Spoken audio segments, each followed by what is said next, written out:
Ассаламу алейкум, мөхтәрәм милләттәшләр. Сез Татарстан Яңа гасыр каналын карыйсыз. Эфирда Татарлар тапшыруы, студиядә Илдар Кыямов.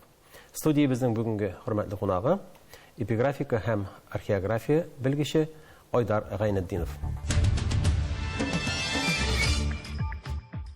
Айдар Марсель улы Гайнетдинов, филология фәннәре кандидаты, Шиһабетдин Мәрҗани исемендәге Тарих институтының өлкән фәнни хезмәткәре. 2005 елда Татар дәүләт гуманитар институтын тәмамлый. 2009 елда Атнаш Хафизның Сираҗул Кулуб әсәре темасына кандидатлык диссертациясе яклый. Галимҗан Ибраһимов исемендәге Тел, әдәбият һәм сәнгать институтында аспирантурада укып чыга. Кулъязмалар өйрәнә. 2014 елда Тарих институтына күчкәч, кабер ташларын, ягъни эпиграфиканы өйрәнүгә кирип китә. Археография һәм эпиграфикага нисбәтле 10-тән артык китап авторы. Айдар, хәерле көн исәмсез. Исәмсез. Сезне тапшыруыгызга күрүебезгә бик шатбыз. Яшелүзән районының эпиграфик истәлекләре дигән өр-яңа китап һәм безнең бүгенге тапшыруыбыз нәкъ менә бу басманы тәкъдирләү, ягъни презентацияләүдә булыр, Аллаһ бирсә. Менә бу китапны язу идеясе ничек килде, ничек бу эшкә кирешеп киттегез? Инде институтка килгәннән соң, эшкә килгәннән соң инде без эпиграфика темасын алдык һәм максат итеп куйдык. Төрле төбәкләрдә, төрле районнарда сакланган борынгы эпиграфик истәлекләрне өйрәнергә. Башта Орша районы булды, анда бөтен районны өйрәнеп чыктык. Соңыннан Әтнә районына тотындык. Һәм менә 3нче районыбыз безнең Яшелүзән булды. Казанга якын булганга күрә, анда эпиграфик истәлекләр күбрәк сакланган. Шуңа күрә инде без анда өйрәндек һәм бөтен районны кулашларга тырыштык. Кайсы авыллар кирде? Татар авыллары инде әлбәттә. Әлбәттә, шул татар авылларында сакланган бит инде алар. Күбрәк татар зиратларында, шул татар зиратларын гына өйрәндек. Барлыгы менә юкка чыккан авылларны да исәпкә алып инде 36 авылда зиратында табылды. Барлыгы 384 борынгы кабер ташы килеп чыкты безнең. Улы Күлбаш авылында мәсәлән 41 борынгы кабер ташы табылды. Бу иң күп күрсәткеч менә шушы районда. Соңыннан анда әле тагын Улужәк, Уразлы кебек авылларда да бар 30-дан артык борынгы кабер ташлары инде. Инде соңрак инде башка якларда инде районның төн якларында, инде көнбатыш, көнчыгыш якларыннан да бераз кимрәк табылды. Бу ни белән аңлатыла? Чөнки менә Казан артында күбрәк осталар кабер ташка язу осталары яшәгән. Шуңа күрә инде бу якларда бу традиция киң таралган булган, осталар да булган, карьерлар да булган. Мин инде үзем Яшелүзән районының Олышырдан авылы кияве буларак, анда кайтып йөргән кеше буларак, миңа бу авыл кызык һәм шул авыл мисалында бераз сөйләшеп алсак дип уйлыйм. Анда сез 1677 елгы Дусай Аеш улының кабер ташын тапкансыз. Ул инде яхшы хәлдә сакланмаган. Һәм шундый ачышлар минемчә күп булгандыр, чөнки бу бик борынгы авыл бит. Бу 17нче гасыр кабер ташлары алар бик сирәк очрый. Олышырдан да алар табылды. Вакытка каршы шунысы кызык, монда әле менә Дусай Аеш улы һәм аның улына куелган кабер ташы да сакланган. Ягъни аталы улы. Алар инде гади генә кешеләр булмаган, әлбәттә инде алар югары катлам кешеләре булганнар, чөнки югары катлам ияләре генә шундый таш куярга кешеләре җиткән. Шулай ук аның улы Хәсән Дусай улына куелган кабер ташы да бар. Алар инде ансы Хәсән 1690 елда җирләнгән. Һәм менә шунысы кызыклы, Хәсәннең ташында арткы ягында тагын язылган, бу ләүхәне анасы Бикҗан бина кылдырды дип. Ягъни анасыннан алдан вафат булган инде Хәсән һәм анасы аңа таш куйган. Анасының исеме Бикҗан икән. Менә инде шушы Шылбыр һәм шушы гаиләнең исемнәрен ачыклый алабыз. Ягъни Хәсән, аның атасы Дусай, анасы Бикҗан. Һәм Хәсәннең әле бабасының исеме дә билгеле Аеш булган. Менә шундый Писовый кенәгәләргә төшеп карасаң, бәлки бу исемнәр очрарга да мөмкин, әйме? Очрарга да мөмкин. Ләкин менә бу чыганыклар шунысы белән кыйммәтле, алар кулъязма хәлдә сакланмаган да булырга мөмкин. Чөнки бу инде борынгы чор.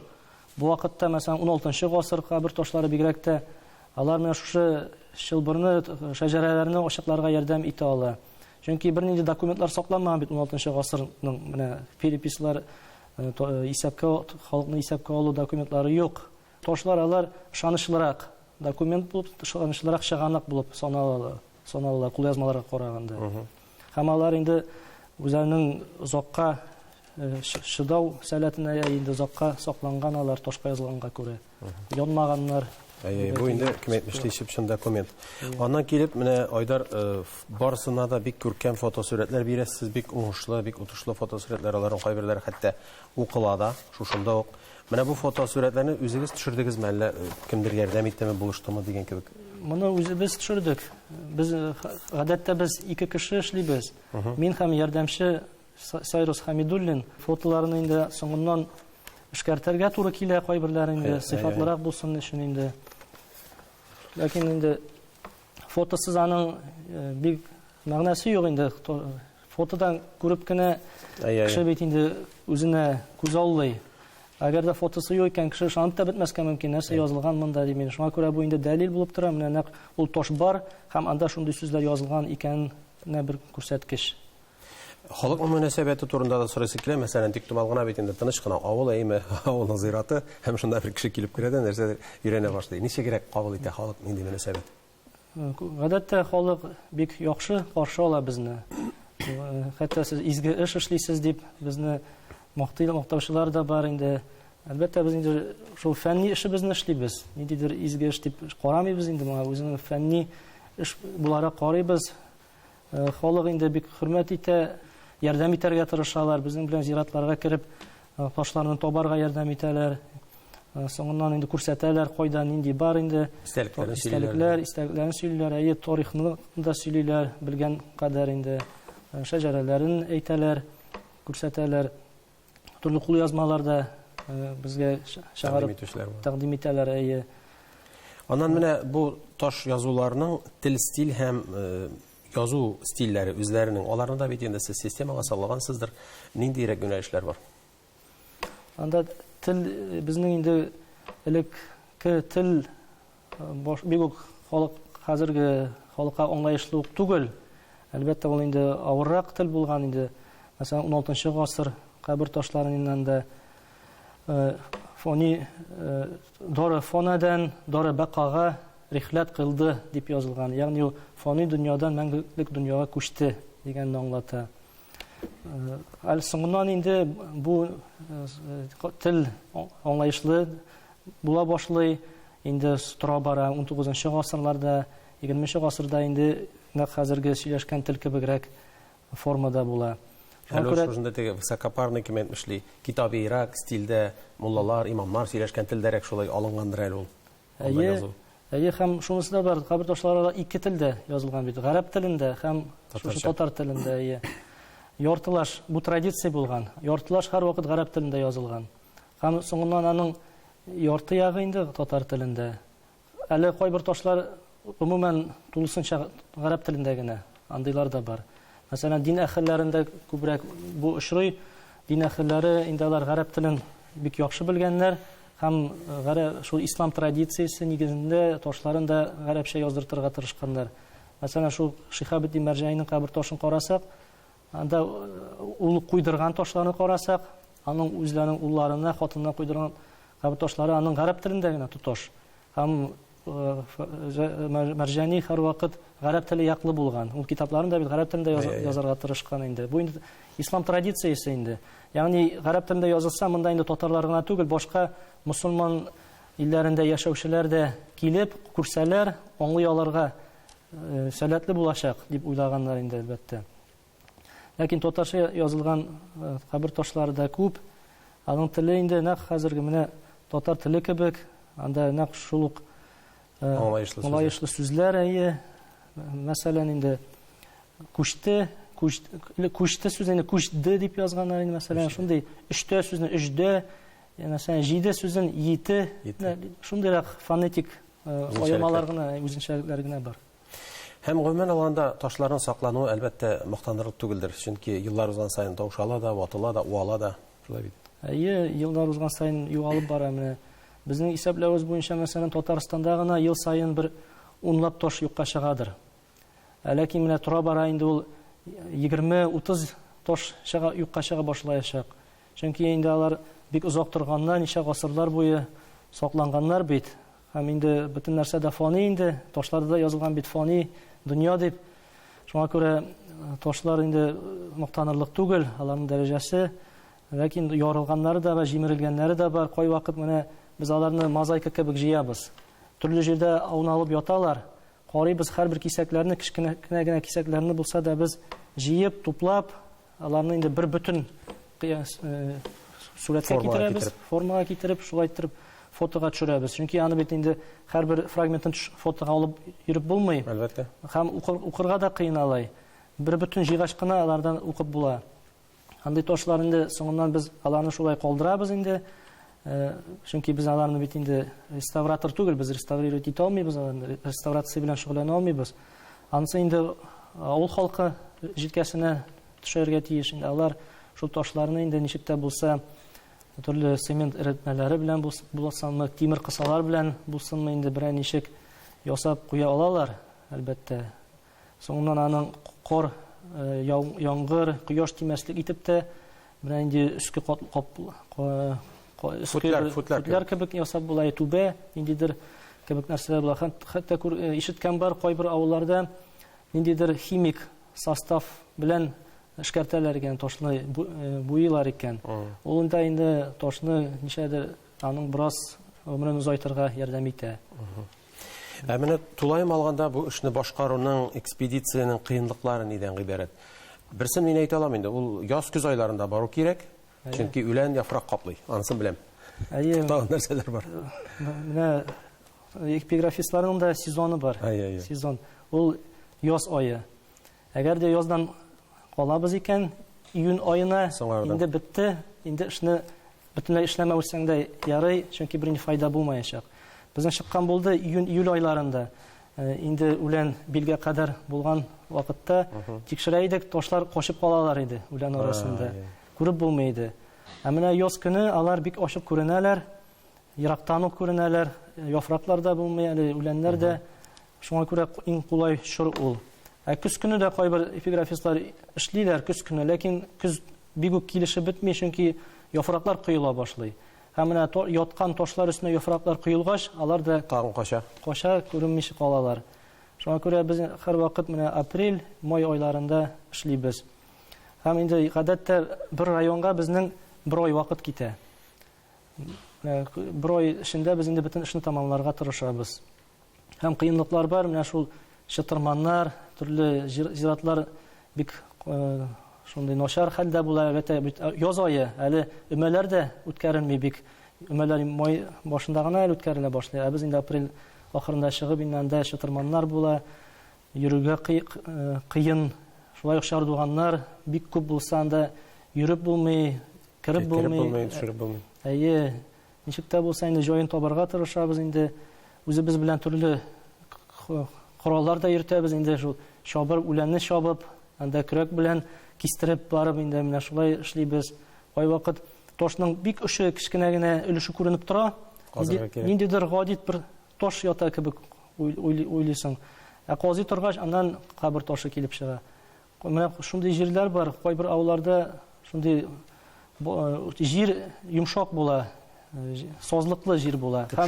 Һәм бота башлыйлар ташлар. Яртылар җир астына кирип китәләр. Менә бу бик кыенлык тудыра безгә. Менә аларны безгә бит һәр юлы кирәк аның. Иң кызыгы, иң мәгълүматлы юллары аның аста була. Менә астаның исеме языла, һәм вафат булу еллары языла. Шуңа күрә безгә иң аскы юлга хәтле инде казып төшәргә туры килә. Казу инде ул авыр эш, бик шуңа күрә ул безнең вакытында күп ала. Шуңа күрә инде безгә һәр вакыт ярдәмгә имамнар да килә, анда зиратны караучылар да килә инде. Алар да безгә казырга булышалар, чөнки без әле бик казырга да яратмыйбыз, чөнки рөхсәтсез. Зират караучылар рөхсәт алып, без һәр вакыт зиратка кергәндә кеше белән керергә тырышабыз. Менә сез карагыз, без бер нәрсәгә тимибез, бер нәрсәгә дә кагылмыйбыз. Без фақат фәнни яктан гына өйрәнәбез ташларны, ташларга тимибез дә, алып та китмибез. Менә элекке заманда Совет шурларында ишеткән бар, ташларны хәтта алып та киткәннәр. Кайбер музейлар, инде төрле фәнни оешмалар ләкин без инде бер ташны да алып китмибез алай, чөнки Аны бит әле күтәреп биргән икән. Авыр бит. Безгә фақат аны фотосы җитә. Фотога алдык.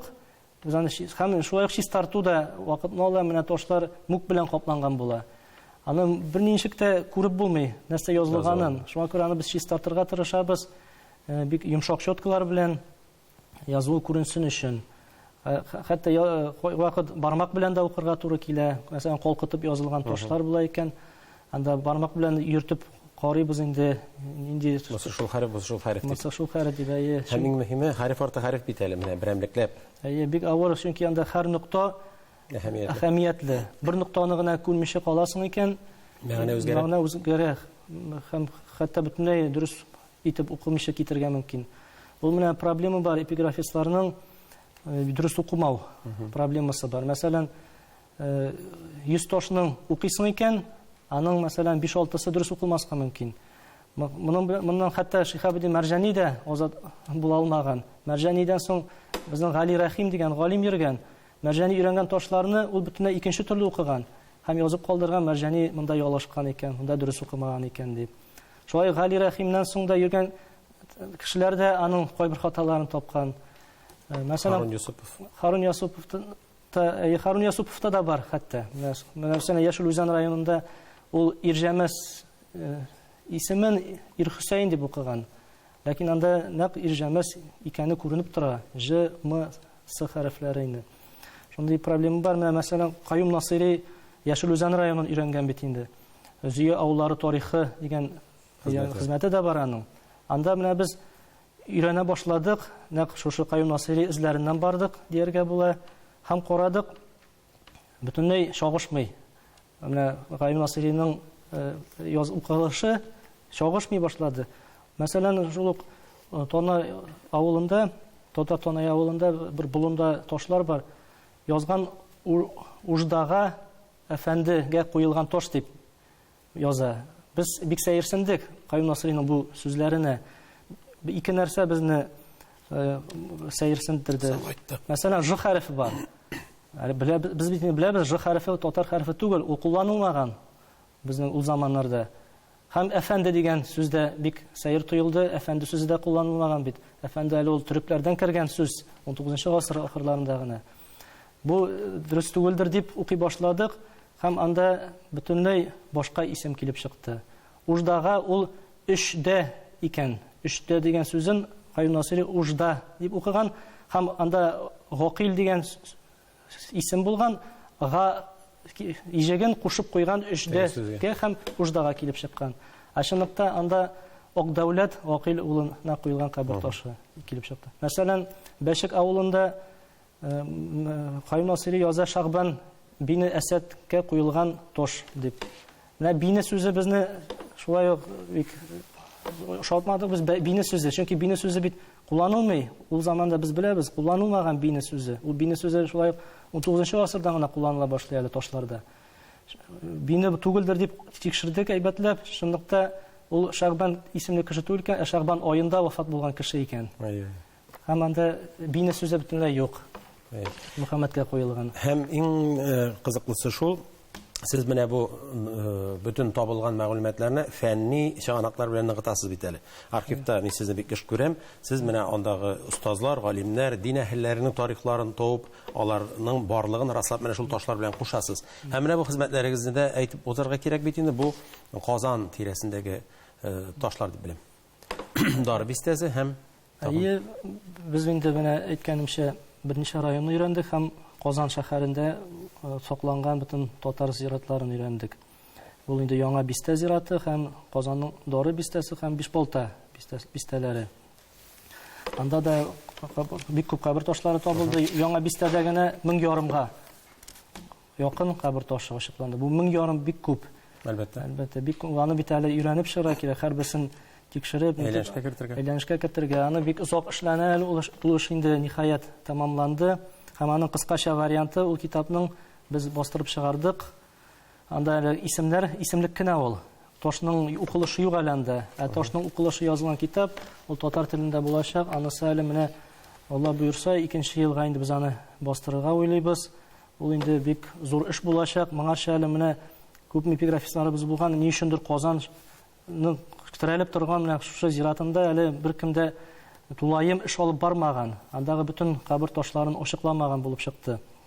Һәм моның үзенең объектив сәбәпләре дә бар. Бу күп шундый беренчедән анда ташлар. Икенчедән анда кыен эшләргә, анда шардуган өстенә шардуган, һәм бер кабердә анда 2-3 кеше күмелгән.